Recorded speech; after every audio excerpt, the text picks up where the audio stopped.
इस देश को समृद्ध करने की दिशा में प्रयत्न शुरू किए। आर्थिक दृष्टि से भी हमको प्रगति करनी है। आर्थिक दृष्टि से भी उन्होंने सबसे पहले दुनिया को एक चुनौती दी थी कि आइए हमसे मुकाबला करिए, लेकिन मुकाबला किस मामले में करिए कि अपने देश को समृद्ध करने की दिशा में, विकास में आप हमसे मुकाबला करिए। विकास में मुकाबला करें, आर्थिक दृष्टि से देश को समृद्ध बनाने के मामले में मुकाबला करें। हमसे कंपटीशन करो, आओ। खुलेआम चुनौती दी थी दुनिया को, और वो चुनौती यानी विकास की दृष्टि से, देश की समृद्धि की दृष्टि से, देश की अर्थव्यवस्था को सुधारने की दृष्टि से, आम आदमी के जीवन स्तर को मजबूत सुदृढ़ करने की दिशा में एक उन्होंने चैलेंज किया था दुनिया को। और उस चैलेंज में भी हमारे देश के प्रधानमंत्री आदरणीय नरेंद्र मोदी जी सफल हुए। और मुझे इस बात की बहुत खुशी है कि आज हम चौथी अर्थव्यवस्था में आ गए हैं। यानी हम समृद्ध राष्ट्रों की श्रेणी में अब केवल अमेरिका, चीन और जर्मनी, ये ही तीन आगे है हमसे। जापान को भी हमने अभी पीछे छोड़ दिया। बाकी देशों की तो अब तुलना क्या करें, लेकिन अभी ये आंकड़ा, IMF का आंकड़ा भी आ गया, और उस आंकड़े में भी और ये साबित हो गया कि हम 4 ट्रिलियन डॉलर की अर्थव्यवस्था बन चुके। इसके लिए हम सबको बहुत खुशी है। हमने विभिन्न क्षेत्रों में, चाहे कृषि के क्षेत्र में हमने प्रगति की, शिक्षा के क्षेत्र में हमने स्तर ऊंचा उठाया, साक्षरता के क्षेत्र में हम बहुत आगे बढ़ गए, महिला को समृद्ध करने की दिशा में हम बहुत आगे बढ़ गए, युवाओं को रोजगार दिलाने की दृष्टि में भी हम काफी आगे बढ़ गए। Come in India, make in India की तर्ज पर हमने अपने क्षेत्र में औद्योगिक विकास की दृष्टि से भी हम आगे बढ़ गए। कई देशों को हमने पीछे छोड़ दिया। हर मामले में, चिकित्सा के मामले में हम समृद्ध बने। और आप सबको पता है कि भारत के कई चिकित्सक, ऐसे चिकित्सा क्षेत्र में जिन्होंने महारत हासिल की, वो दुनिया में अन्य देशों में जाकर के भी, वहां के भी गंभीर रोगों का सफल और इलाज कर रहे हैं। और हमने अब ये भी तय किया कि हमारी प्रतिभाओं का पलायन नहीं होने देंगे। हमारी प्रतिभाओं का हम हिंदुस्तान में पूरा उपयोग करेंगे। हमारे यहाँ पर जो इंजीनियर्स हैं, जो उच्च क्वालिटी के और ऐसे इंजीनियर्स हैं जिनका उपयोग भी अन्य देश लिया करते थे, हमारे वैज्ञानिक जिनको अन्य देश बुलाया करते थे और हमारे वैज्ञानिकों का लाभ अन्य देश लिया करते थे, अब हमने का मतलब हमारी हिंदुस्तान की वर्तमान सरकार ने यह तय किया कि उन वैज्ञानिकों की प्रतिभाओं का उपयोग भी हम हिंदुस्तान के और विकास के लिए करेंगे। और वो उन्होंने किया।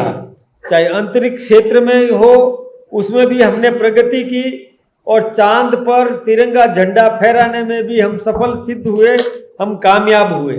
यही नहीं, यानी विभिन्न क्षेत्रों में देखिए, देश का आर्थिक विकास केवल एक दृष्टि से नहीं देखा जाता, सभी दृष्टिकोण से देखा जाता है।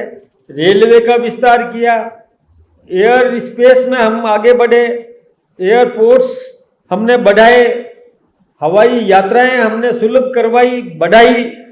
यही नहीं, सड़कों का सुदृढ़ीकरण किया।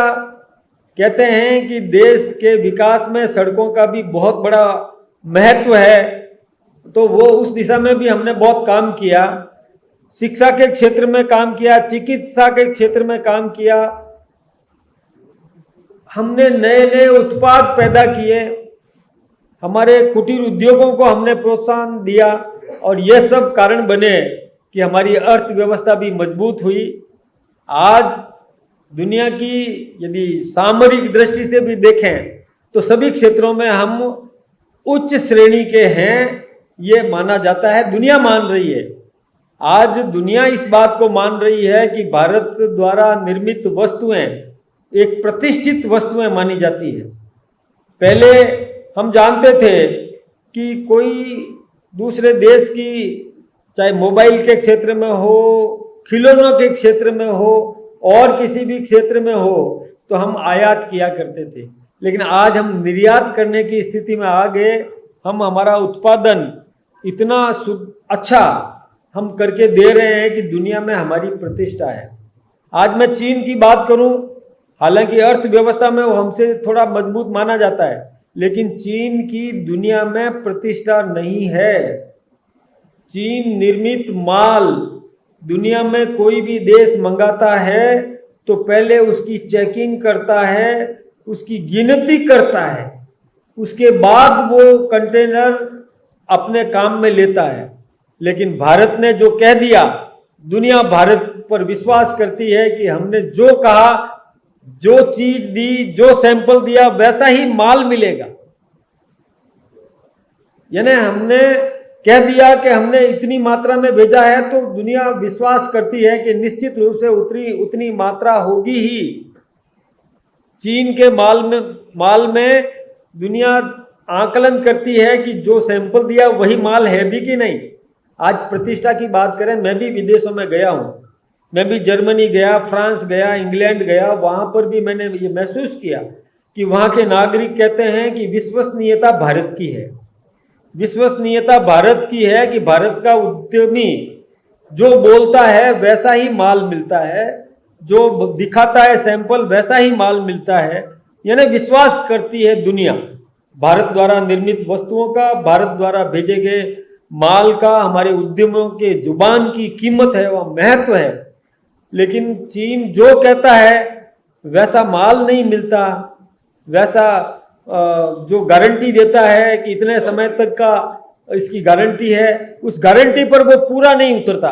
ये केवल मैं नहीं कह रहा, आपके भी बहुत बड़े सोर्सेज हैं, आप ये पता कर सकते हैं कि ये बात बिल्कुल सही है कि दुनिया में चीन का विश्वास नहीं करती दुनिया की जनता, लेकिन भारत का विश्वास करती है। आज भारत चौथी अर्थव्यवस्था में शुमार हुआ है।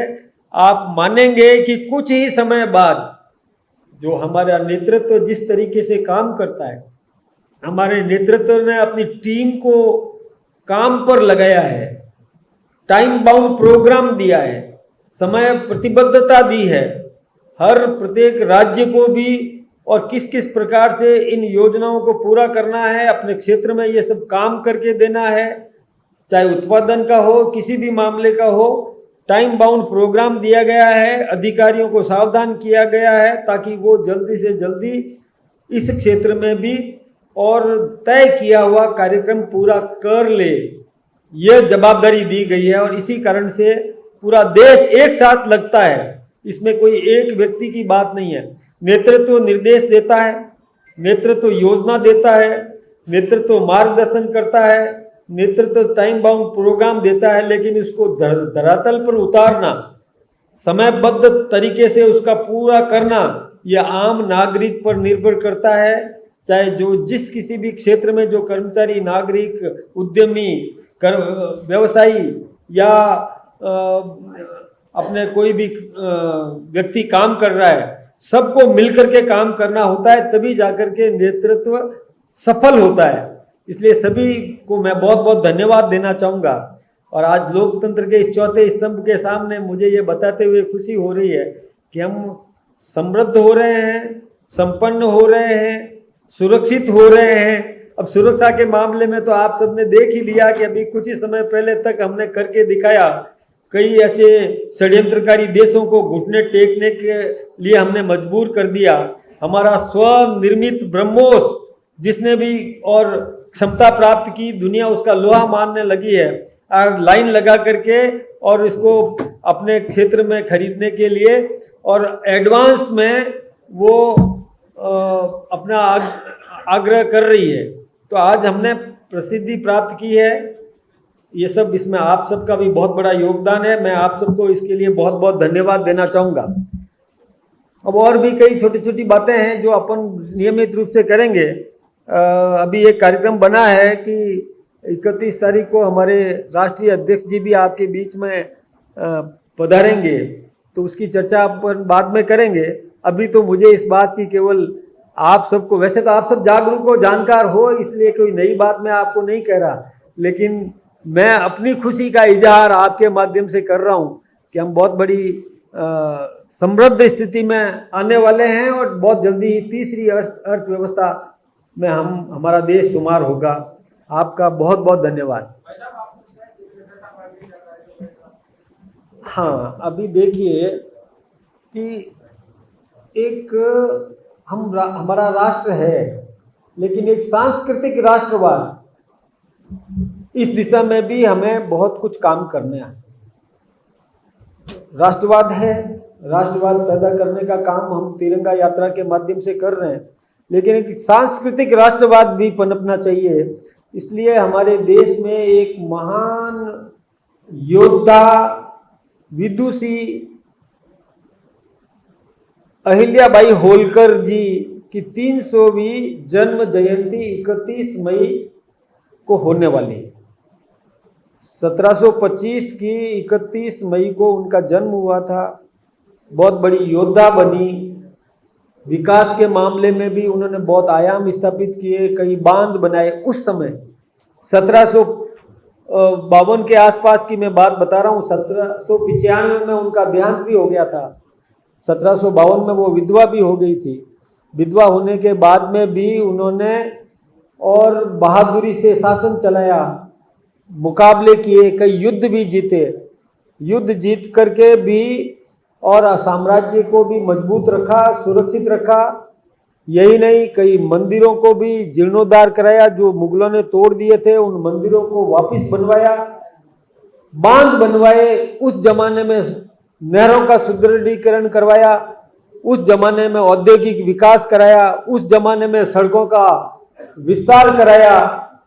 ऐसी महान विदुषी और न्यायप्रिय, ऐसी महान योद्धा विदुषी, उसका 300वीं जन्म जयंती है। तो एक सांस्कृतिक राष्ट्रवाद कि हमारी धरोहर, हमारे पूर्वज कितने योद्धा थे, ये हमको ध्यान होना चाहिए, हमें उनका अभिमान होना चाहिए, स्वाभिमान होना चाहिए।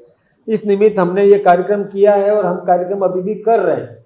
हमारे जितने भी महापुरुष हुए, उन महापुरुषों से प्रेरणा लेकर और उनके जीवन चरित्र को हम आदर्श जीवन चरित्र के रूप में हम मानते हैं, तो हमें गर्व करना चाहिए। दुनिया के सामने हम दिखा सकें कि हमारा इतिहास, गौरवान्वित इतिहास हमारा रहा है। देखिए, भविष्य बदल सकते हो, वर्तमान भी बदल सकते हो, लेकिन इतिहास नहीं बदल सकते। इसलिए हमारा गौरवपूर्ण इतिहास है, गरिमापूर्ण हमारा इतिहास है, ये हम सब आम नागरिक तक पहुंचाना चाहते हैं। इसी दिशा में हमारे राष्ट्रीय अध्यक्ष जी आदरणीय जगत प्रकाश जी नड्डा 31 मई को हमारे बीच में रहेंगे। आप सबसे भी रूबरू होंगे, ये हमारे लिए सौभाग्य की बात है। तो मैं हालांकि थोड़ा जल्दी आपको कह रहा हूँ, लेकिन चूंकि आप सबसे मिलने का अवसर मिला है, तो मैं ये बात भी आपको बता दूं कि हमें सांस्कृतिक राष्ट्रवाद पैदा करने की दिशा में और आगे कदम बढ़ाने चाहिए। धन्यवाद। खाली हो गई है, पंचायत निकाय चुनाव के सामने है, वही चुनौतियां सरकार का विधानसभा चुनाव। अभी तो मतलब उपचुनाव की कोई घोषणा नहीं हुई है, लेकिन होगी तो हम तो तैयार हैं। यदि कोई भी स्थिति आएगी तो हम तैयार हैं। हमारे यानी हमने तो पहले भी जवाब दिया है और भी जवाब देने की हम स्थिति में हैं। हमारा संगठन मजबूत है और हर परिस्थिति के लिए हमारा संगठन तैयार है। देखिए, 1 स्टेट 1 इलेक्शन, इस दिशा में हम काम कर रहे हैं। 1 नेशन 1 इलेक्शन की प्रक्रिया राष्ट्रीय स्तर पर चल रही है, लेकिन राजस्थान में भी हम चाहते हैं कि एक साथ चुनाव करा दिए जाएं। इसके लिए अभी पुनर्सीमांकन की तैयारियां लगभग पूर्ण हो चुकी है। पंचायतों का पुनर्गठन नगरीय क्षेत्रों का, निकायों का पुनर्गठन और विभिन्न जिला परिषद वार्ड्स, इनके भी पुनर्गठन की तैयारियां चल रही है। तो पंचायतों का पुनर्गठन होने के बाद इन वार्डों का पुनर्गठन कर दिया जाएगा और उसके बाद में चुनाव प्रक्रिया अपनाई जाएगी। हम चाहते हैं कि एक साथ चुनाव हो जाएं और उसके बाद सब विकास में लगें, ताकि बार बार चुनाव की इस व्यस्तता और आचार संहिता की जो बाधाएं आती है विकास में, वो हमें नहीं मिले। हम ये सब पूर्णता की ओर है, पूर्णता की ओर है। कुछ ही समय में ये सब हो जाएगा, फिर चुनाव आयोग इसकी तिथियां घोषित करेगा और चुनाव करवाएगा। संगठन पूरी तरह से तय। संगठन तो हमारा देखिए, हमने चुनाव जो अभी कराए संगठन के भी, तो वो सारे कार्यकर्ता एकदम उतावले हैं। वो सब तो भुजाएं फड़क रही है कि कब चुनाव आ जाए और हम पूरा जल्दी से जल्दी जीत हासिल कर लें। मैंने सुना नहीं।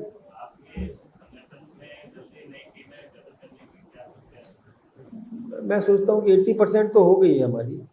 और जहाँ तक आप मेरे शायद राजस्थान की टीम की बात कर रहे होंगे, तो वो टीम तो हमने कच्चा तैयार कर दिया है, लेकिन राष्ट्रीय नेतृत्व से अनुमति मिलने के बाद घोषित हो जाएगा।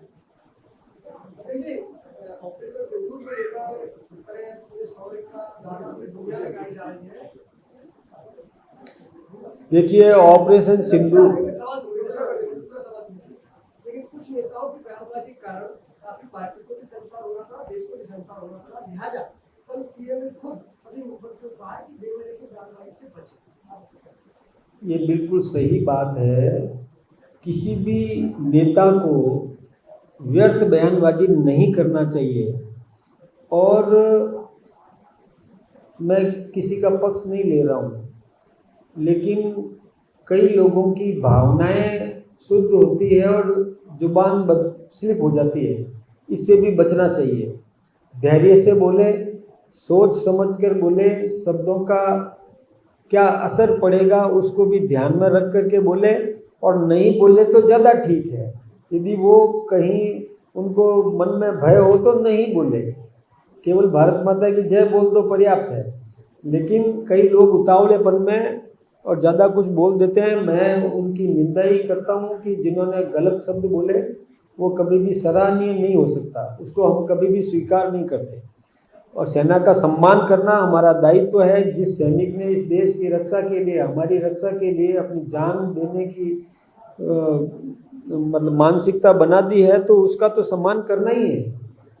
हम सब उनका सम्मान करते हैं। किसी भी सीधा, जैसे आपका जो इशारा मैं समझ रहा हूँ, उनको सीधा मेरी बहन शब्द प्रयोग करना चाहिए था। किसी और की बहन बताने से पहले मेरी बहन है वो, ये शब्द करना चाहिए था। क्यों किसी और की बहन बताएं? हम, हमारी बहन है, हमारी बेटी है, हमारा भाई है, हमारा सैनिक है, हमारा, हम गर्व तो उस पर करते हैं। अब हम किसी सॉरी हमारे व्यक्ति ने दिखाया और श्रेय दूसरे को दे रहे हो, ये कोई ठीक बात थोड़ी है।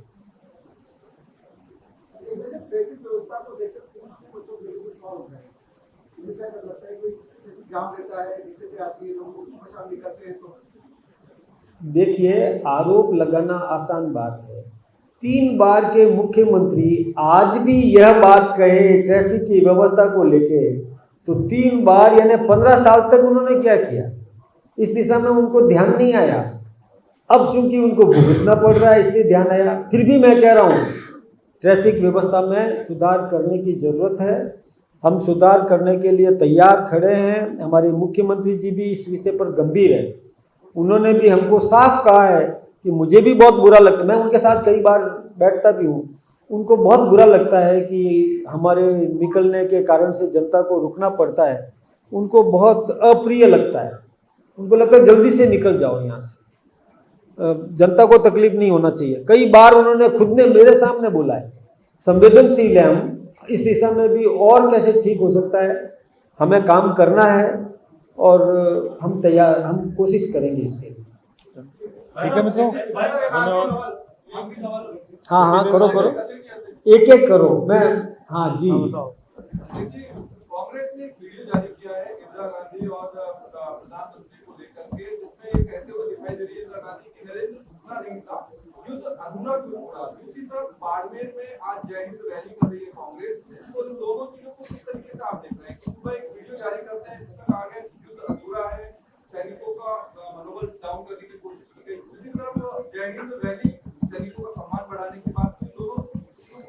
पहली बात तो मैं जय हिंद रैली के लिए कहूँ, बड़ी देर से आए हो भाई।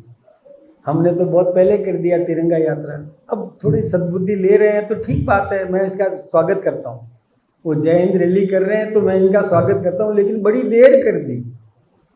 वो मैं गीत का वो नहीं सुना रहा हूँ आपको, आते आते बड़ी देर कर दी, समझ आते आते बड़ी देर कर दी। हमारे साथ जुड़ना चाहिए था उनको। हमने राजनीति निरपेक्ष तिरंगा यात्रा की है, ना बीजेपी का झंडा था, ना बीजेपी का नारा था, ना बीजेपी का कोई बैनर था। हमने कहा कि साथ आओ, हम सब मिलकर के राष्ट्रभक्ति का जज्बा पैदा करें, राष्ट्रभक्ति का वातावरण इस देश में करें। उसमें वो जुड़े नहीं, उसमें भी वो अपने आप को राष्ट्रभक्ति में भी अलग साबित करना चाहते हैं, लेकिन नकल। खैर कोई बात नहीं, अकल आई, नकल में भी अकल लगा दे तो ठीक बात है, पहली बात। दूसरा, वो जो ये कह रहे हैं कि आपने युद्ध क्यों रोका, अधूरा क्यों छोड़ा। देखिए, मैं फिर निवेदन कर रहा हूँ, हमारे सेना का उद्देश्य था आतंकवाद को नष्ट करना, आतंकवाद के प्रशिक्षण केंद्रों को नष्ट करना, आतंकवाद को संरक्षण देने वाले लोगों को सबक सिखाना। पाकिस्तान की जनता को मारना नहीं था, उनके आतंकवाद के केंद्रों को नष्ट करना था, वो हमने किया। फिर पाकिस्तान घुटने टेकने लगा, माफ़ी मांगी और ये शर्तें रखी कि हमारी शर्तों को स्वीकार किया कि हम आतंकवाद को किसी प्रकार से प्रश्रय नहीं देंगे, तो रोका गया है। फिर कई कूटनीतिक बातें होती है, मैं उनसे ये भी कहना चाहूँगा गहलोत साहब को कि गहलोत साहब ने गोपनीयता की शपथ ली थी, मुख्यमंत्री बने थे, गोपनीयता की शपथ ली, अभी एमएलए भी हैं, गोपनीयता की शपथ ली है, और हमारे नेतृत्व ने भी गोपनीयता की शपथ ली हुई है। तो गोपनीयता की शपथ लेने वाला व्यक्ति किसी से गोपनीयता उजागर करवाने के प्रयास करे, ये भी ठीक नहीं है। इसमें कूटनीतिक राजनीति, कूटनीतिक अंतर्राष्ट्रीय स्तर पर कई गहरे उसमें मन में यानी वो होते हैं विषय जिनको उजागर नहीं किया जा सकता, क्योंकि गोपनीयता की शपथ ली है। समय आने पर सब सामने आ जाएगा, समय आने पर मीडिया के सामने भी आ जाएगा, आम नागरिकों के सामने आ जाएगा, लेकिन जोश जोश में हम गोपनीयता भंग कर दें, ये ठीक बात नहीं है। और वो भंग करवाना चाहते हैं, उकसा रहे हैं हमको, लेकिन हमारा नेतृत्व तो बहुत गंभीर है, जवाबदार है, ऐसे उनके भड़कावा में आने वाला नहीं है। आखिरी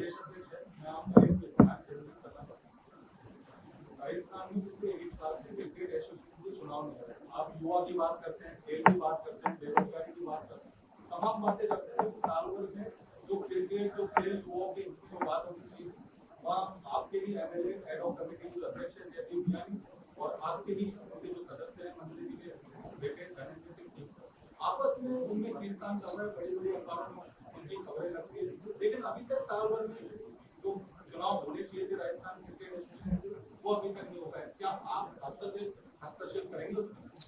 पहली बात तो ये है कि हम हस्तक्षेप नहीं करेंगे। कैसे भी खेल को खेल की भावना से खेलने दो, उसमें राजनीति बीच में घुसना भी नहीं चाहिए। खेल, इसमें खिलाड़ी को ही आगे आना चाहिए। खिलाड़ी में भी कोई सिफारिश नहीं करे, किसको खिलाना है किसको नहीं खिलाना है, इसमें सिफारिश से खिलाड़ी नहीं बनना चाहिए, अपनी प्रतिभा से खिलाड़ी बने। हमारी सोच ही है, हम लोग किसी भी खेल के मामले में हस्तक्षेप करना नहीं चाहते। उनको चाहिए तत्काल चुनाव भी करवा दे, अच्छे खिलाड़ियों को अवसर भी दे, प्रतिभा को अवसर दे। सिफारिश से किसी को खिलाड़ी बना दोगे तो टीम पिछड़ जाएगी। इसलिए मेरा तो बहुत साफ कहना है, आपने जिनके नाम लिए उनको भी मैंने यही कहा है कि सिफारिश से किसी को अवसर मत दो खेल खेलने का, प्रतिभा के आधार पर उनको अवसर दो। ये हमारी सोच रहती है ताकि वो मान बढ़ा सके। फिर भी उनके चुनाव समय पे होने चाहिए, ये हम भी मानते हैं, चुनाव करवाए। और इसमें महत्वाकांक्षाएं कोई होती होगी, लेकिन मैं तो इसमें राजनीतिक हस्तक्षेप ठीक नहीं मानता। ठीक है।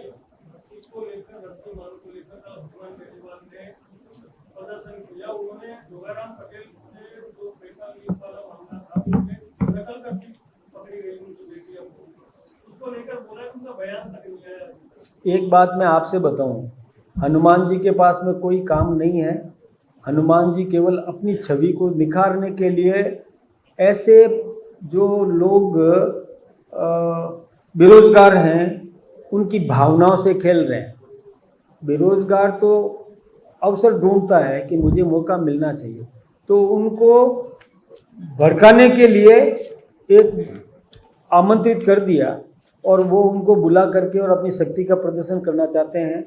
ये उनकी नीतिगत या सोच के आधार पर या टीम की भावना के आधार पर कुछ भी नहीं है, केवल एक अवसर ढूंढ रहे हैं अपनी छवि निखारने का, वो करे।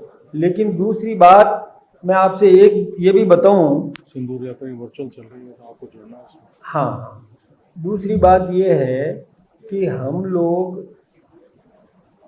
किसी भी मामले में पार्टी पॉलिटिक्स के आधार पर निर्णय नहीं करते, कानून के आधार पर निर्णय करेंगे और कानून का निर्णय जिसको करना है वो करेंगे। इसमें राजनीतिक हस्तक्षेप कतई ठीक नहीं है।